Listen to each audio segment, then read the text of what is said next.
Thank you, Tony, and thank you everybody for joining us for tonight. I don't have much more to say except welcome Stephanie and thank Stephanie for joining us.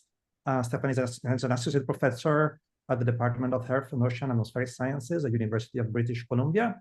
And she's going to tell us about her work and her group work on Arctic Ocean mixing from experimental and a little bit theoretical perspective. And is that right?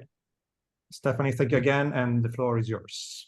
Okay, fabulous. Thank you, Jean-Luc. I'm going to try to share my screen. Yep. So here I go.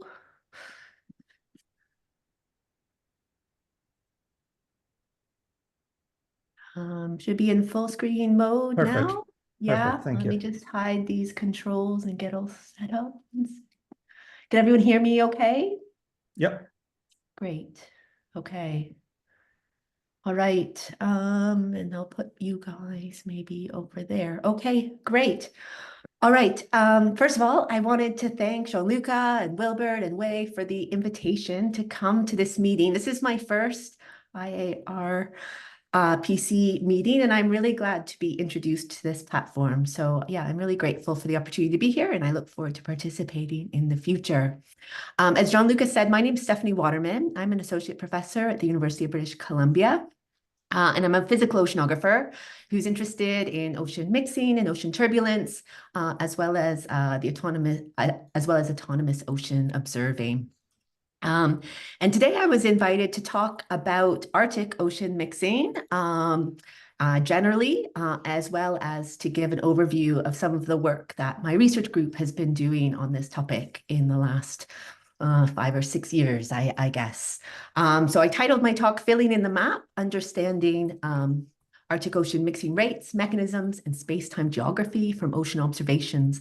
And I'd like to recognize that the work that I'm going to show in this talk is from the contributions of many, many people, including many fabulous students and postdocs that I've got to work with at UBC over the last 10 years. And so I've listed their names here.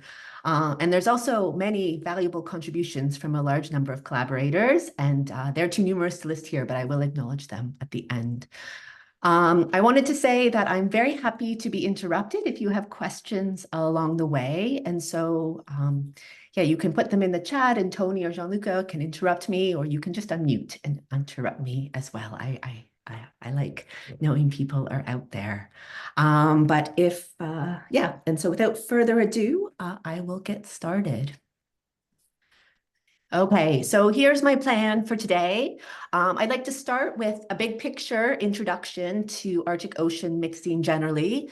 I'd like to motivate why it matters. I'd like to describe some of the things we do know about Arctic Ocean mixing and also some of the things that I think we don't know. And then in the second part of the talk, I will talk a bit more about the work that our research group has been doing in particular. I'll define kind of an overarching set of research goals that guide this work. I'll talk a little bit about the 2 different tools and methods that we use. And then I'm going to just highlight 3 sort of take-home results that come from this work collectively.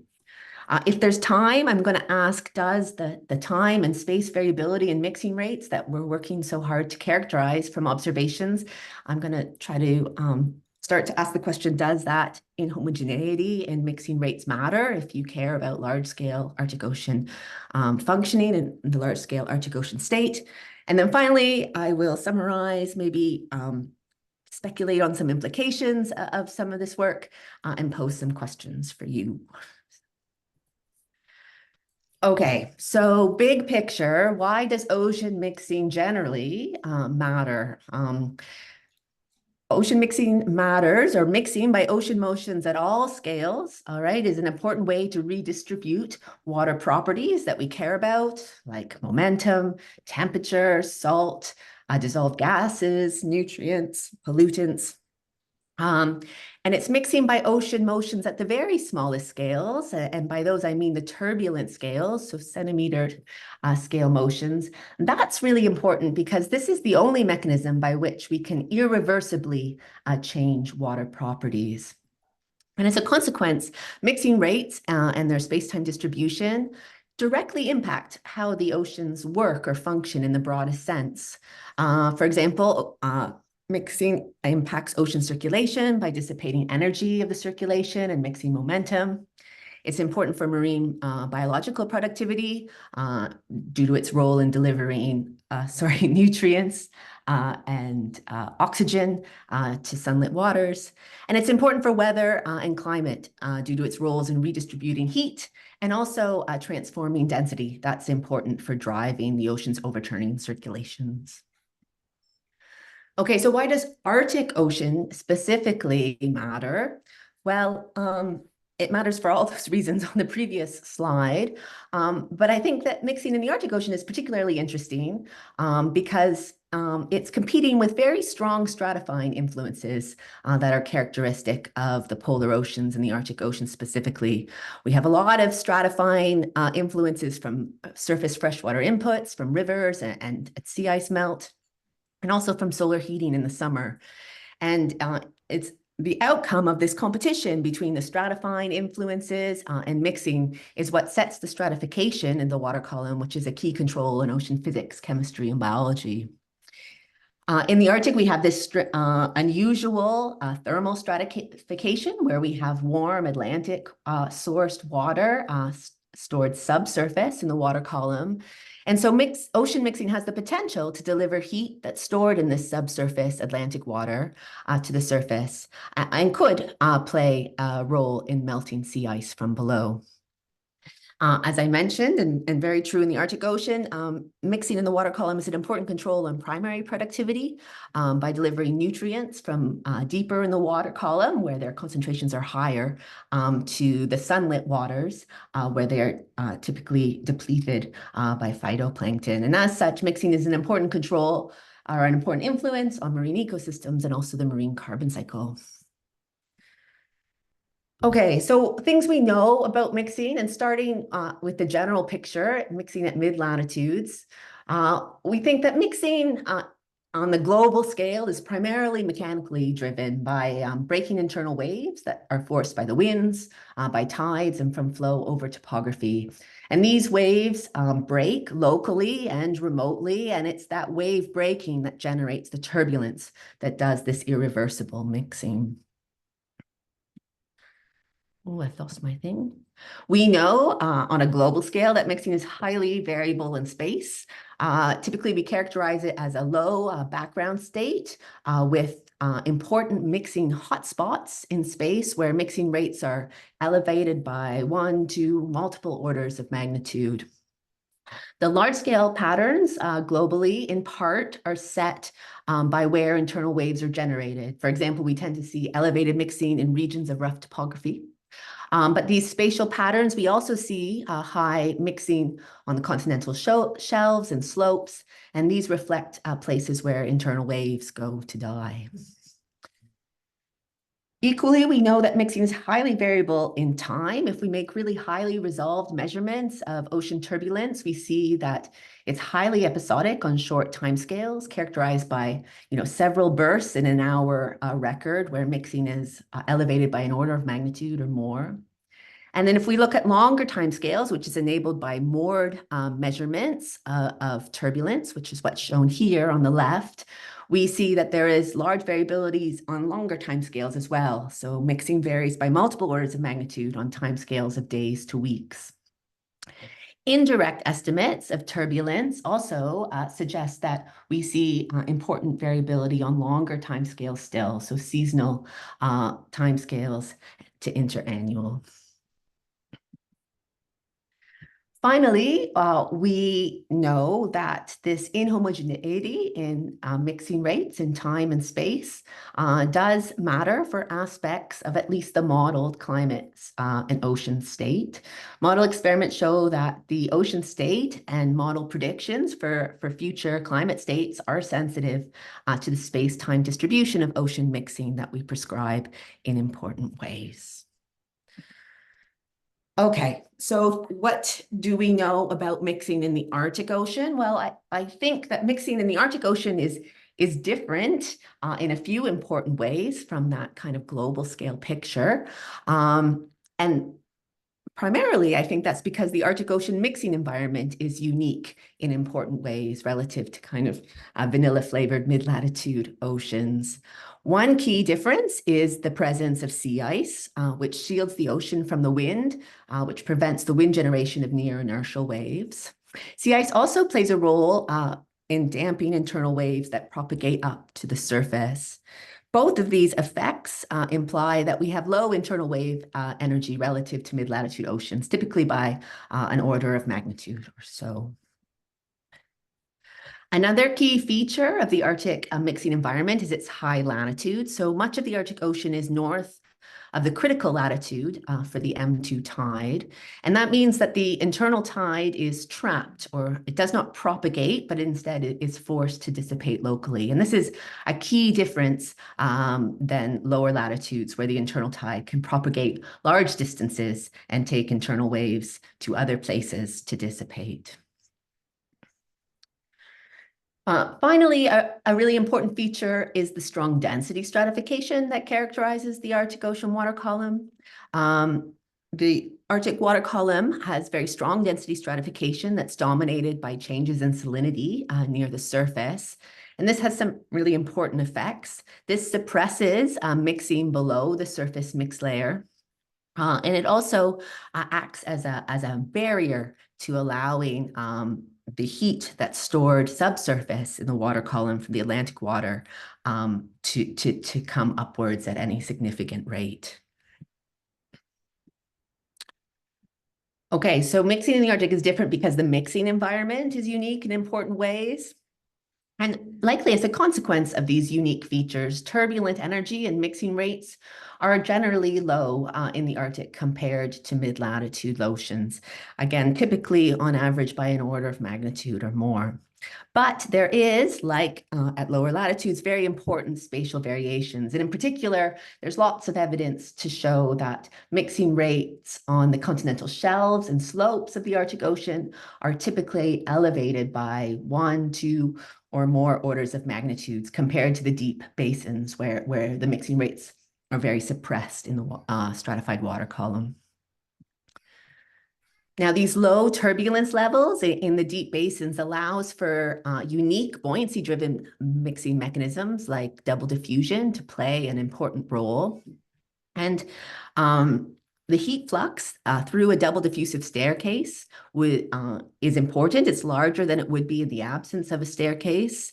And further, double diffusive mixing can play a unique role in this competition between mixing and stratification, as it fluxes buoyancy up gradient in a sense that re-stratifies the water column. So therefore, this mixing mechanism in particular is playing quite a unique role in that competition.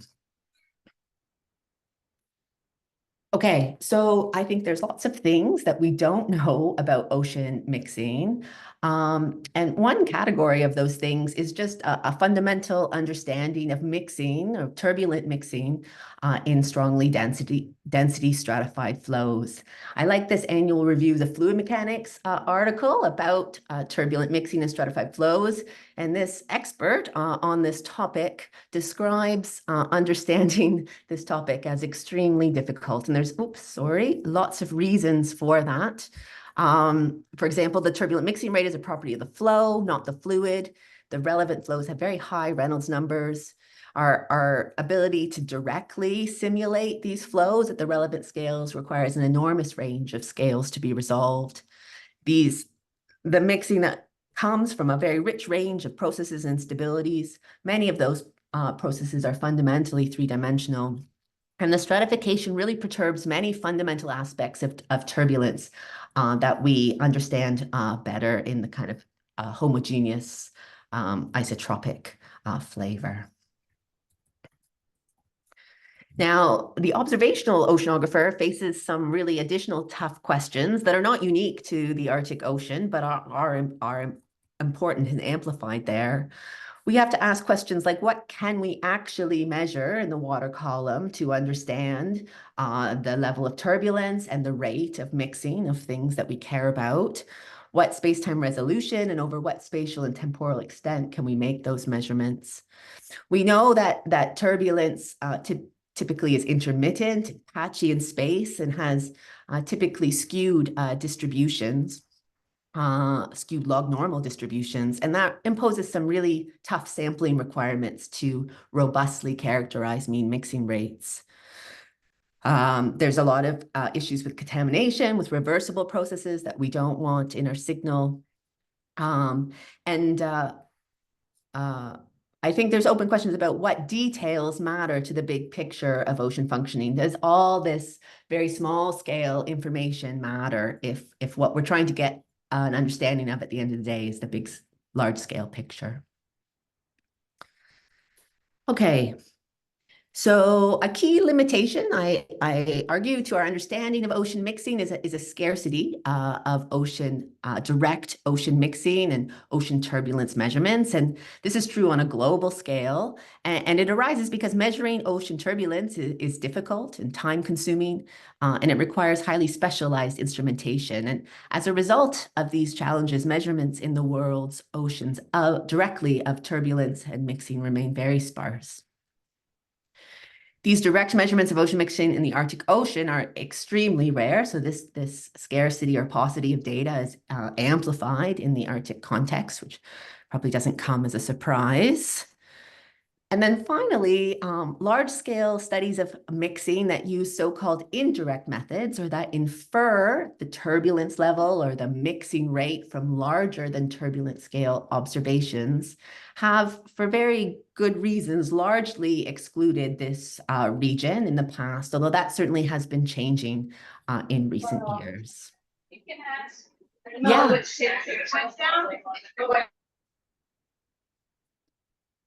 Sorry, is someone saying something? No. Go on. Yes?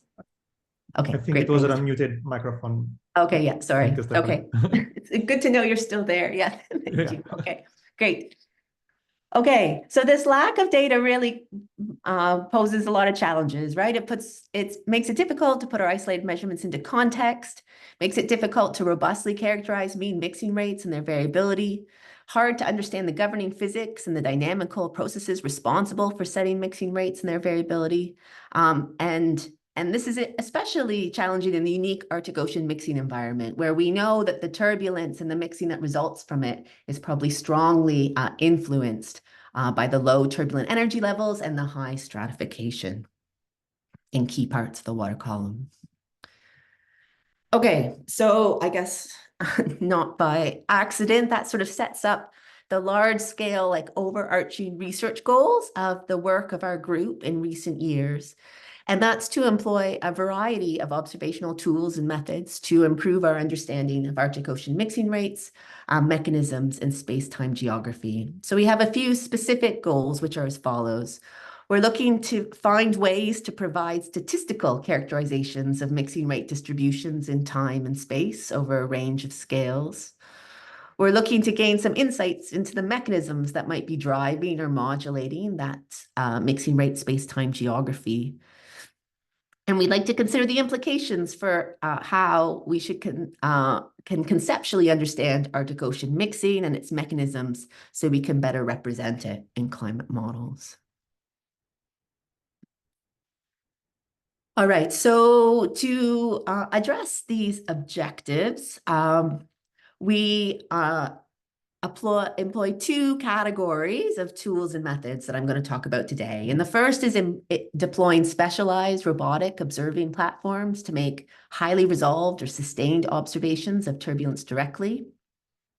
And the second is to engage in data mining and use so-called turbulence parameterizations to infer turbulence intensity indirectly for more readily available larger than turbulent scale observations.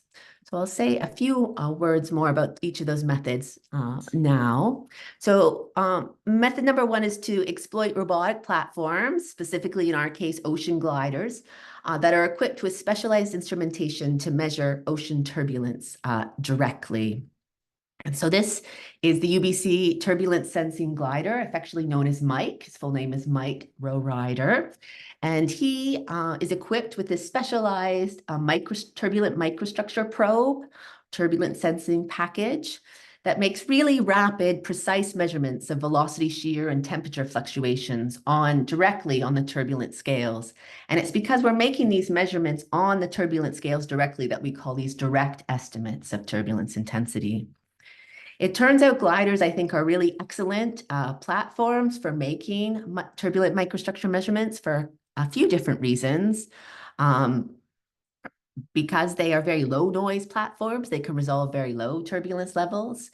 Because they can stay out for a period of time, they can collect sustained high density observations that are really important for robustly characterizing those distributions of turbulent statistics.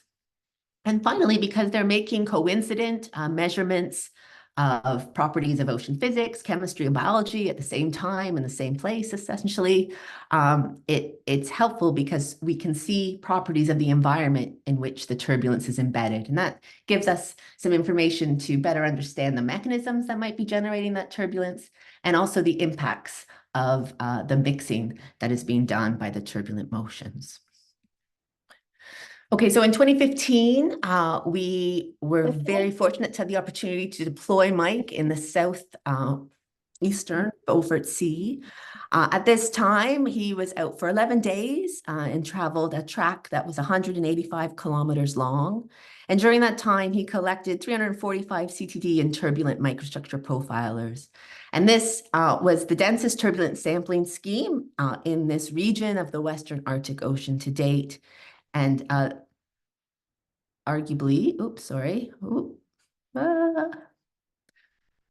arguably the first to statistically demonstrate the natural variability of turbulence in this region. We're actually, it took us quite a few years to get back, but we're actually, as of Monday, out there again. This is a screenshot of my computer last night, and this is Mike on the glider trying to make it towards this waypoint in the deep Beaufort Sea. And this is part of the Joyce program that samples the Beaufort Sea every year this year. So it's very exciting. So Mike the glider, Mike the glider can deliver really beautiful pictures of the interior water column structure, as shown here on the top where I'm showing stratification. And he also can collect a really large number of estimates of turbulence intensity, from which we can derive estimates of turbulent mixing. And this large number of observations is really fabulous because it lets us start to look at the statistical distribution of these metrics and get a better handle on the magnitude of space-time variability on different scales. Okay, so method number 2 is to mine the historical data record and to infer mixing rates from larger than turbulent scale observations and parameterization models. So these indirect methods are using models or parameterizations to infer or estimate turbulent intensity or mixing rate from larger than turbulent scale observations. So relevant examples of the types of parameterizations we've used include the fine scale parameterization, which is a parameterization for internal wave-driven mixing based on a model of how energy cascades from internal wave to turbulent scales, as well as something called the 4/3 flux law, which is a semi-theoretical, semi-empirical model for the fluxes of heat and salt through a double diffusive staircase. Now, we have to be careful when we use these types of mixing parameterizations or models in this unique mixing environment for a few different reasons. First of all, I said in the introduction that the Arctic Ocean is unique, I think, because there are multiple important mixing mechanisms at play. We have some fully turbulent internal wave-driven mixing. We might have lots of buoyancy-controlled turbulent mixing, as well as double diffusive processes, all playing an important role. And the small scale structure of the background stratification also poses some specific challenges, specifically for applying the fine scale parameterization. So these parameterizations are fabulous because we can apply them to much more readily available data, but we have to do so with extreme care. So what we've done in our work is we have collected a large data set based mostly on the hydrographic profiles collected from the ice tethered profilers over the last 18 years. And to that, we've added a database of ship-based hydrographic profiles that have been collected as part of multiple ship-based programs in Canadian Arctic shelf and shelf slope waters. And they provide a nice contrast of the shelf and shelf slope environment compared to the deep basins that are sampled by the ITPs. What we do with this big data set, and I'm not going to talk about all the details, but big picture for each profile, we look at properties of the temperature structure and the stratification or strain in the water column. And we use those observations to partition each profile into one of multiple distinct mixing regimes, each based on different mixing mechanisms. So we look at these profiles and we put them in a well-defined staircase regime, a transitional regime, a molecular regime, a buoyancy-controlled internal wave-driven regime, or a fully turbulent internal wave-driven regime. This partitioning is important because that lets us then apply appropriate parameterizations to infer or estimate the mixing fluxes of heat and buoyancy, which at the end of the day is what we care most about. Okay, I'd like to just highlight 3 key results that have kind of emerged from the collection of this work. And they are, and I will go through them one by one. So the first key result is that turbulence is highly variable over a large range of scales. So we see this on local scales from these glider observations, where we can look at the distribution of our estimates of turbulent intensity. Can people see my mouse here? Yes? Maybe? Yeah. Awesome, thanks, Aiden. So we can see that our estimates of turbulent intensity on these time and space scales of days and order 100 kilometers vary over 5 orders of magnitude. We see that our estimates of inferred turbulent intensity on regional scales, seen here in the Canadian shelf and shelf slope waters, are also highly variable. These estimates vary over 7 orders of magnitude. And if we zoom out to the Pan-Arctic scale, employing the ITP data, we see here, again, these are our distributions of inferred estimates of turbulent intensity for each of 3 regions, all right, the Canada Basin, the Eurasian Basin, and the shelf. And we see, again, these estimates spans multiple orders of magnitude. We also infer that turbulence is highly variable in time in these observations. So this is showing distributions of estimates, again, of inferred turbulent intensity from 2 sets of mooring records, one in Nares Strait, which is highly energetic and highly tidal, and another one in the Beaufort Sea, which is much quieter. And we see a distinction in the median values of these 2 distributions, but we see that in both cases, each spans multiple orders of magnitude, suggesting that this variability is locally occurs in time. Despite this large range of variability, we do see large-scale spatial and temporal patterns. I'll just highlight a few. So this is in the map of inferred mixing rate derived from the ice-tethered profile observations and the ship-based observations. And here we see large-scale spatial patterns that are familiar. We see that these inferred estimates are elevated in the archipelago, in Fram Strait, and on the slope of the Canada Basin here. And we see that these mixing rate estimates are strongly suppressed in the Canada and the Eurasian basins. If we look at this map here, we see a lot of resemblance to a map of barotropic tidal speed, and it suggests that this kind of metric may be a useful predictor for the Pan-Arctic map of the mixing rate. We see evidence that tides are important in time as well. So this is a frequency spectra of the direct estimates of turbulent intensity that comes from the glider observations. And here we see this elevated signal that conveniently is at the tidal and inertial frequency. But the polarization of this signal suggests that the tide plays an important role in modulating the high frequency variability of turbulence in this data set. We also see lower frequency variability that seems to relate to low frequency variability in important environmental forcing fields. So this is a 3-year time series of, again, of our estimates of inferred turbulence intensity from the mooring record in Nares Strait. And we see that turbulent intensity shows, low frequency variations that relate to the seasonal cycle, both in stratification and the timing of ice breakup.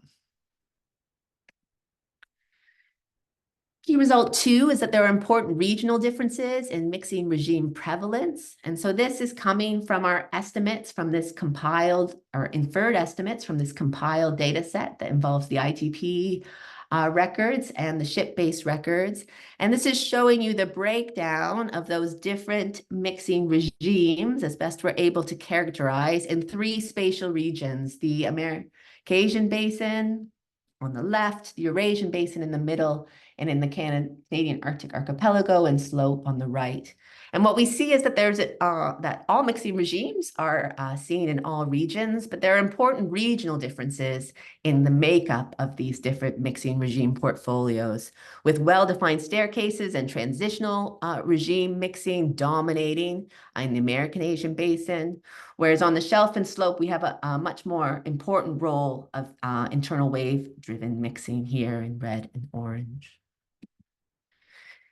These differences in mixing regime prevalence matter to setting the net mixing fluxes in the region, because we find that when we estimate the mixing fluxes of heat and buoyancy for each of these different regimes in our different regions, we see that these fluxes vary a lot across different regimes, typically by an order of magnitude or more, and very little across different regions, which suggests that it's really regional differences in mixing regime prevalence that set regional differences in the net mixing fluxes.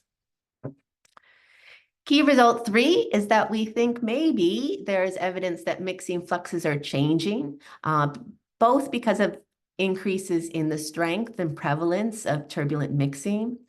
The ITP data set has a long enough duration, maybe, to separate it into 2 periods robustly. And so that's what we did. We looked at the seasonal cycle of inferred turbulent intensity for the first half of our ITP record and the second half of our ITP record on the right. And what we saw is that in the second half of the record, it looks like the seasonal cycle in epsilon has become more pronounced, caused mostly by an increase in turbulent intensity in summer. Now, this increase in turbulent intensity is not large, but if we think about the change in the inferred upward heat flux in the 2 periods, gray being the early period and this light blue being the later period, we actually calculate with our methods a very significant, or quite a significant increase in the upward heat flux by an order of magnitude in the later period compared to the early period. And that's coming partly from these higher epsilons, but mostly it's because of a shift in this important parameter, the buoyancy Reynolds number, which tells us whether we're in a turbulent mixing rate or regime or a non-turbulent mixing regime. And so it appears that this relatively small shift in the distribution of epsilon estimates results in a shift across this boundary between when we think we're having more molecular-like mixing compared to turbulent mixing. And that had a disproportionate impact on how much heat flux we think will result. Okay, I'm going to finish up in the next minute or two. I'm going to just briefly say all this work to look at space and time variability in the mixing rates really motivates a question: does this variability matter to the large-scale Arctic Ocean's state and its functioning? And so to try to start exploring that question, we've played some games with an intermediate complexity regional model of the Arctic Ocean based on the MIT GCM. And we've asked the question, what happens when we prescribe a spatially varying map of background vertical diffusivity that has horizontal and vertical structure informed by observations?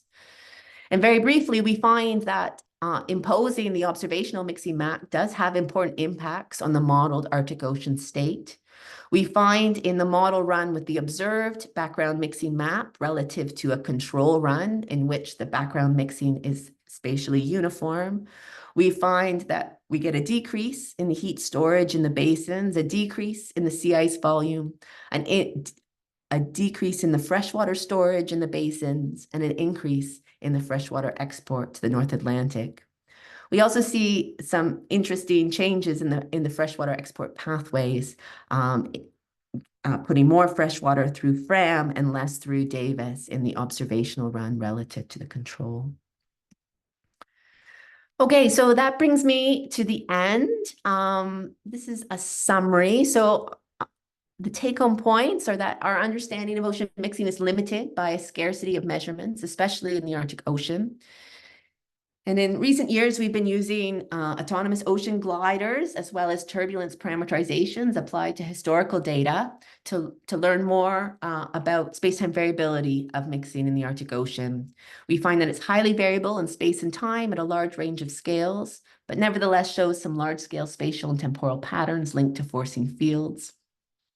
We see important regional differences in mixing regime prevalence, which are important in setting regional differences in net mixing fluxes. And we see perhaps an indication that mixing heat fluxes may be increasing both due to increases in the strength and prevalence of turbulent mixing. Finally, using a regional ocean model, we're learning that the Arctic Ocean state and its exports are sensitive to variability in mixing rates and mechanisms in significant ways. I think there's some thought-provoking implications of some of this work, and so I'd like to just raise some of those here. Maybe we can discuss them in the Q&A session. I think this work shows that we need lots of measurements to robustly represent the central tendencies and the extreme large outlying values of turbulent metrics that are important to characterize in order to get robust estimates of net mixing fluxes. I think these show that it's essential to consider future changes in stratification alongside changes in turbulent energy when making predictions of the future Arctic Ocean mixing environment. I think we need to translate process level understanding into ways to monitor ocean mixing rates with fine scale observations that take into account the zoo of mixing processes that are important. And I think we got to think carefully about how we prescribe a bulk mixing rate that accounts for the zoo of mixing processes, as well as the log skew normal distribution of turbulent metrics in our coarse resolution ocean models. Some questions for you, perhaps to spur discussion. We see that turbulence in the Arctic Ocean spans multiple turbulent regimes. How should we think about mixing efficiency in order to translate our turbulent dissipation observations into heat and buoyancy mixing fluxes, which is really what we want to understand? What is the full zoo of important mixing processes and their relative roles? Do we have them all accounted for? How do we take into account all these different mixing processes in a single effective diffusivity for use in climate models? And I think very importantly, how will the competition between mixing processes and restratification processes evolve in a future Arctic? I'd like to acknowledge lots of different people as well as funders that have supported this work over the last 10 years. And with that, I will stop and we can discuss. I look forward. Thank you. Thank you, Stephanie, for this amazing talk. And if anybody has a question, please. All the Zoom clapping, so lovely. Yes, yeah, warms my heart. We can just please unmute yourself and ask questions. Yeah. Hi, Melina. How are you? Hi. I'm good. I thoroughly enjoyed your talk. Thank you. Good. Thank you. I have a few questions. So the first one is really simple. I was wondering if the gliders can go under sea ice. And yeah. So some gliders can go under sea ice, and I see Craig Lee, and I thought I saw Luke on the call too, Luke Rainville. They could certainly talk more. I think they're really pushing the boundaries on that. Our glider, Mike, is not really designed to go under ice. And so he has right now some special abort behaviors. So if he happened to surface under ice, hopefully he will abort in a safe way and keep going. But we hope that he doesn't. We're in ice-free-ish waters right now. Right, Yeah. right. Okay. The second question was, so you mentioned the change in the ocean mixing, in recent years, and I was wondering if you looked at any correlation with sea ice that's changing in the summer, if that was associated with the reduction in the summer sea ice. Yeah, so I guess the answer is that time change that I talked about is quite crude. It's saying in the first 7 years or 8 years of a 16-year record, it was this, and in the second set it was that. So clearly there's less ice in the summer, in the second half of the period compared to the first. So in that sense, it definitely correlates. And it is interesting that the seasonal change that was most prominent that we saw when we tried that exercise was an intensification of epsilon in the summer months. And so that's very consistent with this kind of idea that as we get more seasonally ice-free, we'll put more wind energy in and have more turbulence in the upper water column. And so that's kind of fits that story. But the crudeness of kind of the time resolution of that signal doesn't really permit a really detailed correlation analysis, I think. Okay. And then I guess the very last question, so you mentioned the different changes that you noticed when you looked at the model. Oh yeah, very briefly. And so most of that, I feel like I can understand the first 3 or 4, the heat storage changes. What about the freshwater? So you have observed an increased freshwater export out of the Arctic? Yeah. What? So basically when we put the observational map in the model, it does have more details, but the zero order change is that we're increasing the background mixing on the shelves and the slope, and we're decreasing the background mixing in the basins. That's the zero order picture. Okay. And it seems that by decreasing the background rate of mixing in the basins, we have an impact on the stratification structure, particularly of the Beaufort Gyre in the model simulations. And so that is what changes the storage of the fresh water. And it also changes the pathways, like the circulation kind of in the upper, we look at kind of the upper 150 or 200 meters. And so we see kind of an intensification of the short circuit, all right, that comes in and goes out Fram Strait again on the Eurasian side when we decrease the mixing rates in the basins. I see. Yeah. Okay. Yeah. Thanks. Yeah, of course. There's a question by Lu. Yes, you from Bedford Institute of Oceanography. Yes, of course. Hi. Yeah. So Stephanie, I'm modeler. So question is about your last part of your presentation about modeling. So you said your change the background mixing rate and the flex. So my question is about the background mixing. Do you also have the turbulent closure to change additional, change and in the MIT GCM model you use? Yeah, we're using like a 30-kilometer resolution MIT GCM model. It has KPP turned on and it has GM ready turned on. And we have been looking at like the relative importance of how much mixing is coming from KPP versus like the vertical projection of the ready versus the background. And the zero order story is that in the upper ocean, it's almost all coming from KPP. Okay. And it's really the background is becoming more important at depth in the basins. So that's the place where the change in the background prescribed mixing rate seems to be changing what kind of mixing fluxes we get in that model, if that makes sense. That makes sense. So I guess the question is, it's also depend how long do you run the model, right? So Yeah. for background, so how long Yeah.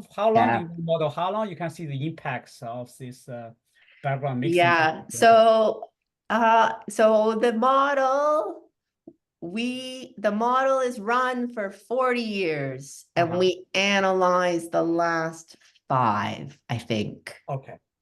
That's mixing 40 years, so you now see the difference with the background mixing for the deeper ocean. Okay, that's great. So yeah.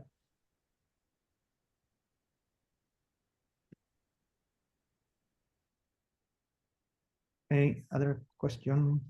Oh, hi. Yeah, hi. Yep, go ahead. For me? Yep. Okay. Hi, Stephanie. Very nice Hi. talk. Really appreciate it. One first thing to clarify, you seem to be quantifying and diagnosing turbulent mixing based on mostly vertical mixing, right? Oh yeah, this is all vertical diapicnal. Yes. So turbulence is three-dimensional, not just one dimension. Yes, true. Yeah. We can admit. So the reason I'm asking question about the 3D versus, what is your perspective on the importance in the turbulent rates that you diagnose based on the measurements in the recent decades? And what's the contribution between the horizontal and vertical mixing? The background for this question is basically I'm an ocean modeler as well. And we have the viscosity and diffusivity parameterized separately in vertical direction and separately in the horizontal direction. Okay, yep. Finally, the model that you used, it's not eddy resolving. So Yes. the changes that you see are possibly mostly due to the vertical mixing.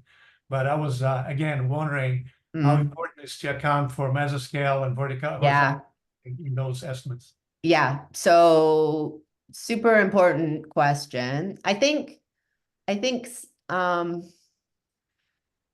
I think of the mesoscale contribution, right, I think a lot of kind of isopycnal stirring. And then I think of the diapycnal contribution as being more representative of the vertical mixing that we've been talking about.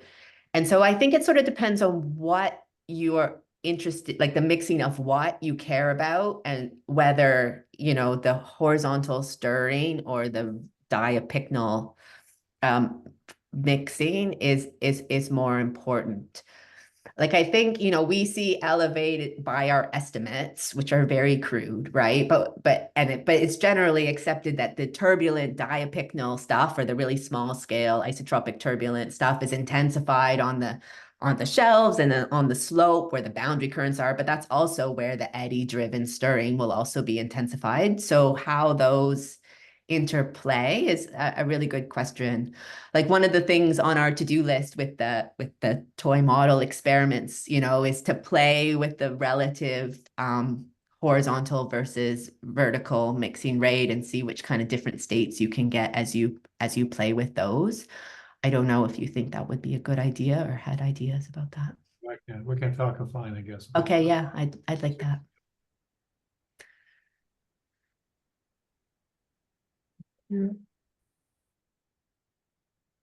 Any other question? Otherwise, I have a question if I can put in. Sure. You showed, maybe I missed a plot or something, but you showed two very different ways of estimating turbulence mixing in the Arctic, right? And that's important. Yeah. And my question is, maybe I missed the plot, but how do they compare if you get the results one to the other? Are they you get similar estimates? I mean, they're measuring something different in a way, so I would not even expect that. Yeah. Are they consistent I think that is important, in that the time and space scales those different estimates represent are different. And so there's lots of good discussion about how one should properly compare instantaneous snapshots of turbulent microstructure measurements to, say, fine scale estimates, which represent some kind of bulk net mixing over some space and time scales. And I think those discussions are interesting, especially if you think the distribution of these turbulent metrics are log normal or skewed log normal, because then the high end tail, really matters. And Exactly. so it's, you have to be careful about how you're averaging and what you're trying to say. So they're not the same.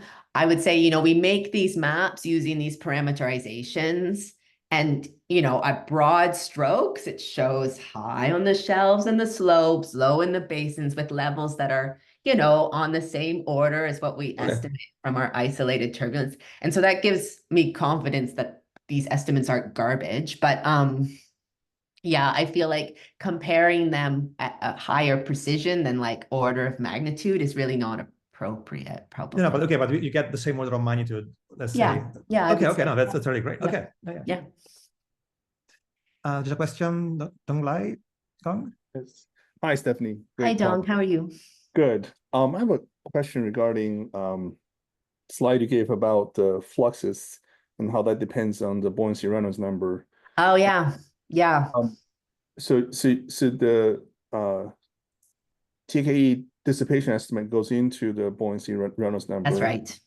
Yes. And the modifications mainly in the mixing efficiency between the in some sense. So when we get out kappa, you mean? Yes. Yeah, exactly. So can you just give a sense of it? Do you have a generalized, can you provide some generalized intuition about how mixing efficiency vary across these different type of processes? Yeah, well, that's a good question. So like we use, I don't know how familiar you are with this. Like when we did this work to estimate kappa from our estimates of epsilon and buoyancy Reynolds number, we followed like the models described in Bouffard and Bogbin 2013, which are semi-empirical. And they say, if the buoyancy Reynolds number is less than order 10, I'm going to decrease the mixing efficiency, recognizing that either the turbulent energy is weak or the stratification is small and it probably isn't as efficient.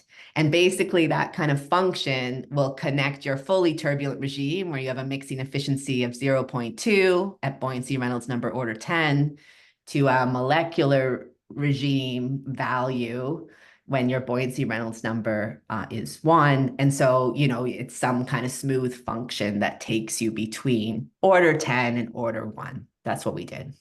Okay, thank you. Does that explain? Yeah.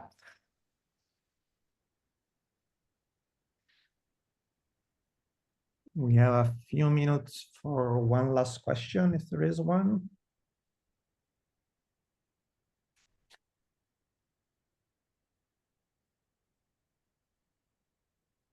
Otherwise, thank you, Stephanie. Thank you very much for this amazing talk and this amazing session. It was really interesting. And thank you everybody for joining us. There is a few announcements. I think our next meeting, Tony. Yep, our next meeting is going to be October 3rd during this same time slot. So 9 a.m. Alaska time, 1 p.m. Eastern time. Page is not yet live, but be on the lookout for that. And then otherwise, like I mentioned, we've got a recording of this. So if there's anybody you think might be interested who wasn't able to join today, it will be on the event page as well as on the YouTube channel. So that link will be public for anybody who's not an IURPIC Collaborations member. We usually post those on Thursdays. It should be up later today. But thank you again, Stephanie, for joining, and thank you all for the discussion and questions. Yes, thank you all. Thank you again, everybody, and see you next month. Thank you. Bye. And thank you, Stephanie, really.